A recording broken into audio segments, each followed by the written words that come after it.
So tell me a little bit about what you're doing nowadays. Recently, I did a feature documentary. It called A Look Through His Lens. So it's a feature film about Academy Award cinematographer Philip.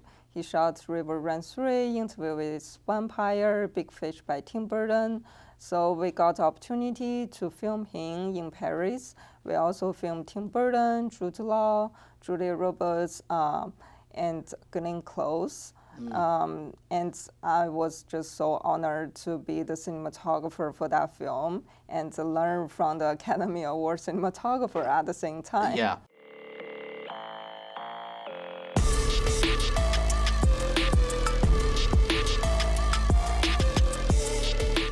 Hello everyone and welcome to On the Grid. My name is EJ and in this show we look at people who make the Tampa Bay area better with their presence. We have a cinematographer, a filmmaker, someone in this film industry who I'm absolutely growing to love and respect. Tian Liu, thank you so much for speaking with me today. Thank you, EJ. I am just amazed by what you do. It seems like you are a camera person. You're always mysterious. Camera people, I don't understand. There's too much math there. Too much math going on already, but I want to talk to you like a superhero. What is your origin story in the film industry? What were your early memories? Did you love movies growing up? How did you fall into this?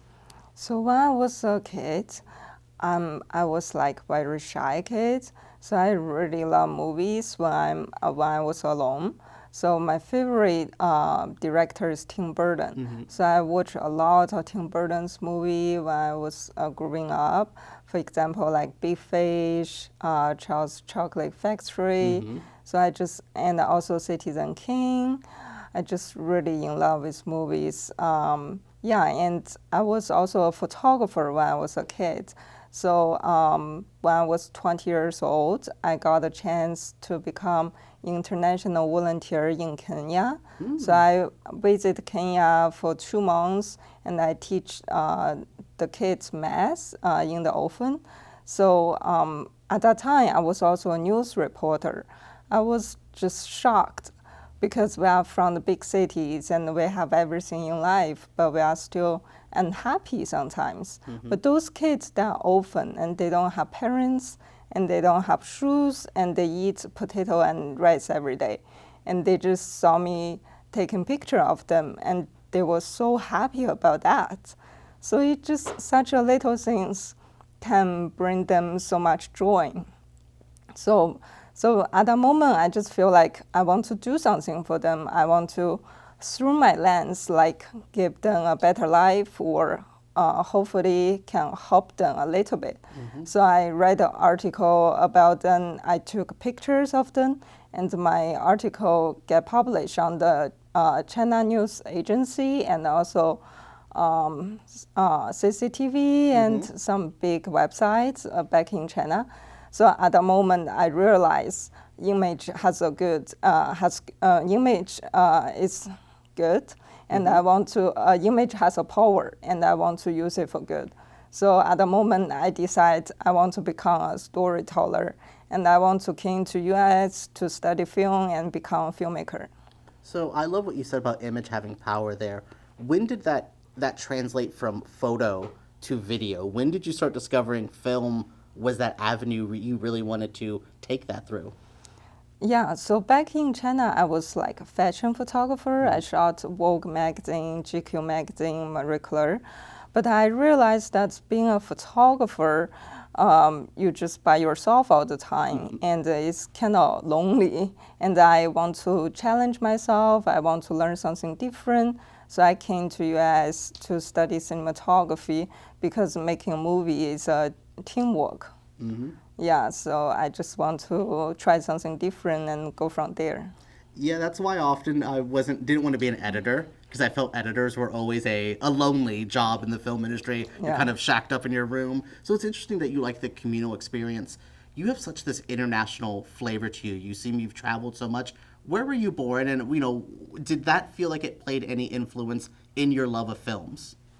And did that, if you were born in China, did you love Chinese cinema? If you were born in the States, what were some of those early cultural memories with film? I think it started when I was in college because I studied journalism for my bachelor degree. Because my parents, they don't allow me to study film, Yeah. because it's a very tough career. It is, So I yeah. studied journalism. But at that time, I watched a lot of like Asian cinema, Chinese movie, and a movie from Hong Kong. I just so amazed by the cinema, like the cinematography, the directing, the way how they telling the stories. So I watched a lot of Asian films, and when I study in Taiwan for my bachelor degree, I watched a lot of like very artistic films locally in Taiwan, and I just feel like being an artist, there's so much freedom you can create, and I really like that. So that's why I want to came to US and study film. That's amazing to hear. And I mean, as a international film fan, I believe Hong Kong and Taiwan have put out such amazing films throughout their legacy. I mean, same thing with South Korea, Japan. There's all these countries that put it, and I love to hear that you brought that here as well. So you took what you learned there, and you took what you learned here. So when did you fall in love with the camera department as a cinematographer? Have you done any first AC work, which is first assistant camera? Where do you fall into the camera part of this? Yeah, so I studied in the New York Film Academy. So for our film school, they are famous to being a most hands-on film school. So during our classes, like we have to try everything. I was like first AC, first AD, director, producer, actor, editor, sound guy, gaffer, GNT, vice boy, Yeah. everything. Yeah, so I really like that because we try everything and then we know what we like and what we dislike. So because I was a photographer, so cinematographer is slightly different than photographer, but it's also the same. It's like using lightings and color and camera movement to express the emotions, the feelings, and the stories. So that's why I really like being a cinematographer because I can still using the camera to tell the stories through my lens. I teach a camera basics class at TBCN, and I often tell people your camera tells half the story. I love a static shot. You could do a lot with just not moving the camera, but zooming in can tell a story. I love that you have that influence. Can you give me any examples of cinematography that moved you early on? And Tim Burton is a man who loves to move that camera around as well. He works with his DPs amazingly. Is cinematography something you always were grabbed by? Because for me, it was the art department. I loved special effects. I loved all that. I was always amazed. Can you speak to me about camera and that early gripping you in, and if there's any examples of movies that really stood out to you? Definitely Tim Burton's movie because his movie is so him. It's just so unique. Sometimes I don't need to see who is the director. Just by the opening shot, I know that's Tim Burton. So that's why I love his movies, and he really like purple color. So in his film, there are a lot of purple colors, and the way he telling the story is like very unique as well. But my favorite film is Citizen Kane because they use a lot of camera technique, and they play with the depth of field, they play with the blockings, the camera angles, and I was just so amazed when I watched that film.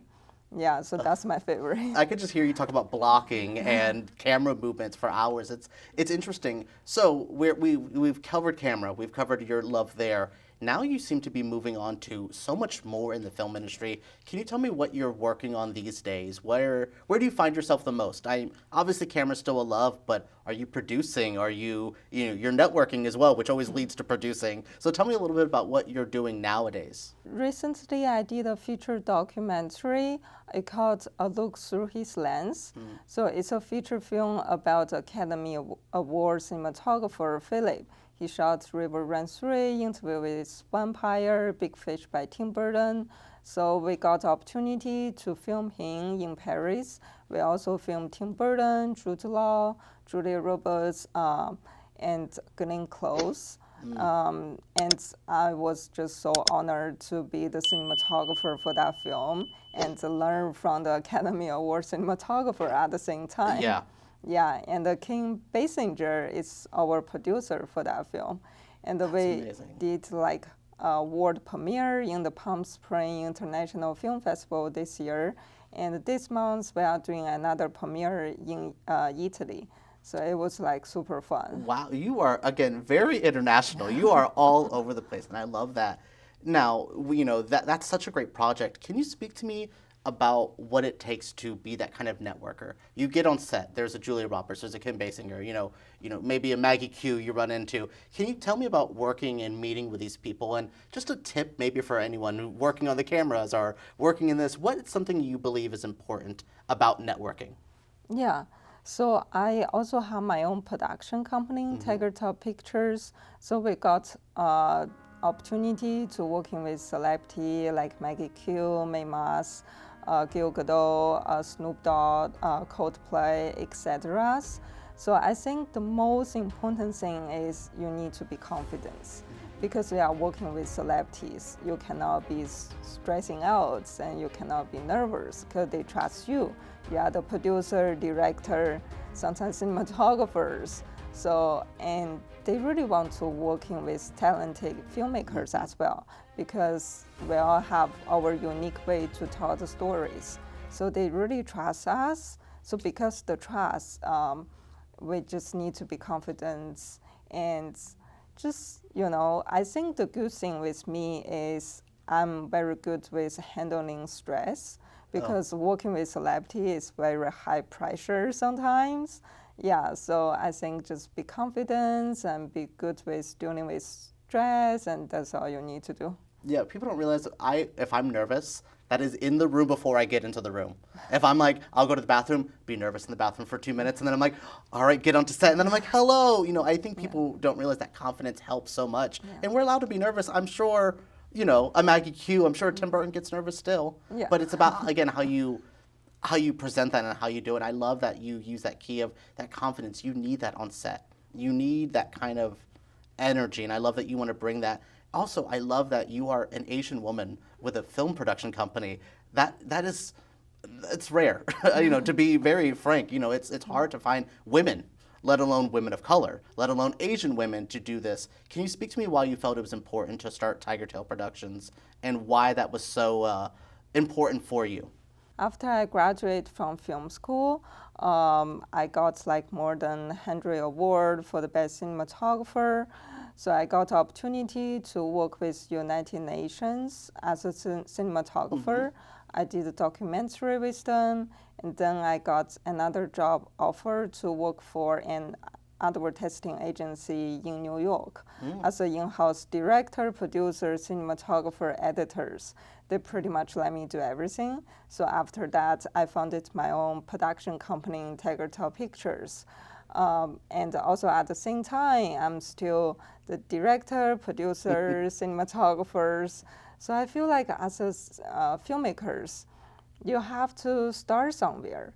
No matter working for others or working for yourself, you have to be the one to create opportunities. You cannot just stay at home and waiting for the opportunity to knock your door. It will never happen. So, and also at the same time, I'm international. It's very hard to stay in US as an international because we have more issues to deal with. So I remember when I was in New York, I know nobody there and nobody know me. So I need to get a job offer and dealing with my visa issues. So I decided to apply 50 jobs per day. And I keep doing that for 2 months. So I get rejected like 6,000 times until one person said yes. So I think like being an artist, filmmakers, you just have to stay positive and keep trying, keep pushing it, and don't be discouraged if people turn you down. It's okay. It happens all the time. You just need one person to say yes. I don't think you realize how much I needed to hear that right now. I'm going through that as well, asking for opportunities for certain things. And, those no's can sometimes scare people. I think sometimes people hear that no and then it shuts them down. I've been doing this for over a decade now, and I hear a no, and I still go, but why not me? And I love that you spoke to that no and putting them out there. And what's that? That's the worst thing that can happen is hearing that no. The best thing that can happen is amazing opportunities. I think your attitude and your outlook on it's amazing. It's refreshing to see. So we have Tigertail Productions. That leads into the Tigertail Asian Film Festival. Can you speak to me about doing that? I mean, what was it, just a month or two ago that you got to do this and bring this to the world and spotlight Asian films? Can you speak to me about that a little bit?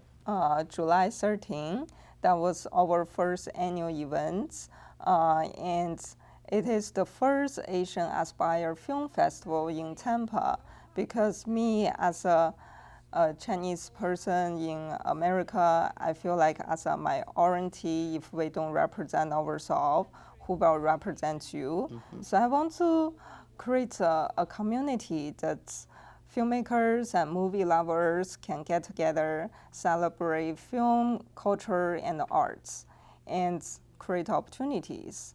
And I feel like Tampa Bay is an adopted city for me, and also adopted city for a lot of people here. So just want to do something giving back to the society and get people together and celebrate. I don't think people realize how international Tampa can be at times. We are such a diverse group, and I love that you want to spotlight that diversity here. And I love what you said is sometimes as a minority, if you don't do it yourself, you can't, no one else is going to do it. And I love that attitude. That seems to be your attitude throughout film. Do you believe that? Do you feel that that is true to you? If no one's going to do it, I'm going to do it myself. Yeah. And that's hard to find, that energy, that will. Where do you think that passion comes from? Where do you think that drive comes from of the no's or that door's not open, I'm going to make the door? That's a lot of people well, there's no room for me at the table. There's not a seat. Make your own self a seat. And that's what you're doing. Where do you think that comes from for you? I think it just comes from the passion. Because we are filmmakers, we really love what we do, and we really believe the image has power. So we just want to keep doing what we love. So because there's no Asian Film Festival here, and it is Asian Aspire Film Festival, so it's open for everybody. And so I want to be the first one to doing it, and especially my company called Tigertail Pictures, so the film festival called Tigertail Asian Film Festival. And it's interesting that it only took us around 1 month to prepare for the film festival. And we already got like more than 300 submissions all over the world, like from China, Korea, Japan, Singapore, America, Canada, England, France, Europe, etc. That's so many people submit their films in such a short time. You're like, okay, I love this, but calm down. And also a good friend of mine, Maggie Q, he's from NBA Lakers team, and we shot the documentary together before. So he also helped me promote Tigertail Asian Film Festival. He did the promoting videos for us. So I was just so grateful for that. And also my other filmmaker friends in Los Angeles, New York, Tampa, other cities in US, they are doing promotion videos for my film festival. So I just amazed by so many filmmakers are supporting us. I don't think you realize how many people are hungry for something until it's offered. I mean, these submissions were probably waiting for months, if not, of like, we need your film festival. And I love that you were able to provide that. You've talked about this a little bit, and it's just a question I have, like a nerdy filmmaking question. You talked about documentaries, and you've talked about doing a lot of commercial work. There's also some feature film work you've done. What do you like more? Do you like playing in the world of real, or do you like the pretend world, being a camera operator, being a cinematographer? Where do you find yourself more comfortable? I really like both. Okay. Yeah. Of course you do, of course. You're like, I can do everything pretty good. Yeah, and also like most of the commercial projects, I'm the producer as well. So I'm very good at working with like smaller crew, and sometimes as a one-man band, I just have to do everything, multitasking. Yeah, but I just really enjoy it. It just making films, telling stories, making videos. It's just the things I love to do, and I want to keep doing it. So that's why I'm doing the Tigertail Asian Film Festival, get people together, create opportunities, and go from there. I love that you, like I said, you're opening that door for people who maybe didn't know that was there. Maybe didn't know that this outlet was there. Especially, my best friend's from the Philippines. She would always talk about you never know these opportunities are even there for you to take. No one tells you you can do it, and I love that your message is, I did it, and I love that you can provide that. So, is there a dream project? Do you seem like you've worked on things that you love doing, but is there a dream project, a dream crew? What's a big project in your future? Yeah, I think my dream is not to get an Academy Award. My dream is to telling the story that a good story can hopefully change people's life and make a better life for them.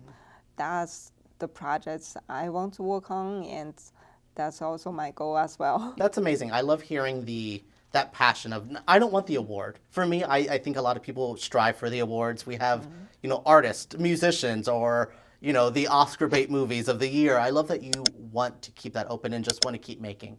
What's your advice for people in maybe where you were at the beginning of your career? That kind of transition period, or having parents who maybe aren't the most, let's go do it. Sometimes we need that little person to be like, hey, you can do it. Do you have any advice for anyone? Any early tips that you felt maybe you would have loved someone to give you?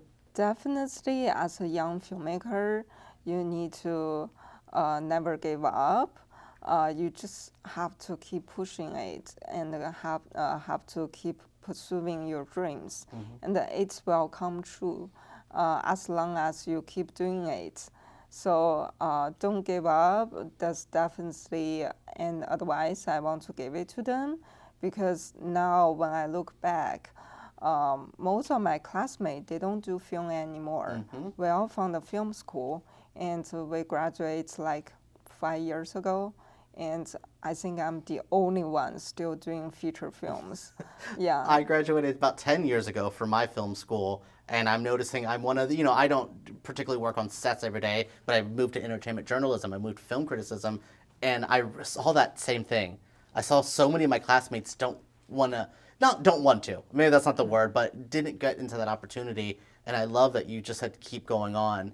Is there a way to find you on social media? Where can we find any kind of content for you at if we want to watch any of your films or any of your work? Where are you at online? So I have an Instagram. The handle is tian.liu.movie. And yeah, that's my name. And my company also have an Instagram called Tigertail Pictures. And our film festival also have an Instagram called Tigertail Asian Film Festival. And I'm also on TikTok. My handle is tian.liu. And another movies. Yeah, and I also have Facebook. It's my name, Tian Liu, and people can also check my website. It is www.tigertailpictures.com. All my work, commercial work, film work, photography work, all on my website. That's amazing. Is there any projects in this next, we're in the second half of the year now, which I cannot believe. This year is almost done. Is there any projects you have coming up that you're wrapping up for the year that you're getting kind of ready to work on that you can maybe tease for us a little bit? Yeah, so right now we are developing 2 feature films and 1 documentaries. So those are like 3 film projects we are developing right now. But we also have NDA on the other hand. Yes, Yeah. yes. I'm not going to get you in trouble, please. Yes. Yeah. No, that's amazing. Is there maybe don't break an ND or anything, but is there any future work with Tim Burton? I know you were able to network there. Is that a connection you would like to continue on? Because are you excited for Beetlejuice this year? Like, there's so much with Tim Burton going on that I love that you have that passion. Is that someone you want to connect with in the future? Yeah, of course, definitely. Yeah, because Tim Burton, I applied to the Art Center in Los Angeles, and because Tim Burton and I came to Los Angeles to study film, and also because like Kobe Bryant, I came to Los Angeles to study film. Yeah, but yeah, I don't really have any like idols I really love, but Tim Burton is the only director I like for many years already. Yeah. This year I got to interview John Waters, who is a very famous director, thing at the Academy Museum right now, and getting to interview him very much felt like that. I was like, I don't have a lot of idols, but I cannot believe I'm getting this opportunity to do this, and I love that you have that same thing of you're that starstruck, but also being like, I deserve to be here. I love that attitude you have of, I need to be here. What keeps you going? What last thing I want to ask you is what keeps you motivated? What is your kind of wake up every day? How can I be like you a little bit? Because I need your attitude. I think just like people need to believe in themselves. Like you just have to tell yourself that you can do it. You have to be you, and you are the only one, and you can make anything you want come true, and you can become anybody you want to. So just become a big believer of yourself. Oh, that is refreshing to hear. Do you hear that at home, watching? Believe in yourself. That is one of my biggest things as well, is having that passion, having that want to be here, and knowing that you should be there as well. Thank you so much for speaking with me today. We could probably go another 30 minutes talking about more movies and more work. Anything you want to say before we head out today? Yeah, so Tigertail Asian Film Festival is open for submission. So anybody, if you have a short film or feature film, music video, documentary, or teaser, or even a demo, welcome to submit. Like 30 different awards that people can apply to. So it's like a lot of options people can apply to, so very diverse. So yeah, very welcome everybody to submit their film. I love the openness for everything. You hear that? Again, music videos, TV shows, pitches. It seems like you are just allowing everything. So again, if you are a filmmaker, Asian inspired, doesn't just have to be what we talked about. Please, if you're a filmmaker, look into Tigertail Asian Film Festival. I think this is a great opportunity, especially in the Tampa Bay area. I want to say thank you so much for speaking with me today, bringing your wonderful influence, your wonderful knowledge to our show. And I want to say thank you so much. So On the Grid is a show where we talk about these artists. We talk to these artists about what they do. And I want to say thank you to Tian for joining us. And I want to say thank you so much for watching today. If you are a filmmaker, an artist, looking for somewhere to go, follow what she said. Follow, believe in yourself, believe in what we do. My name is EJ, and this was On the Grid.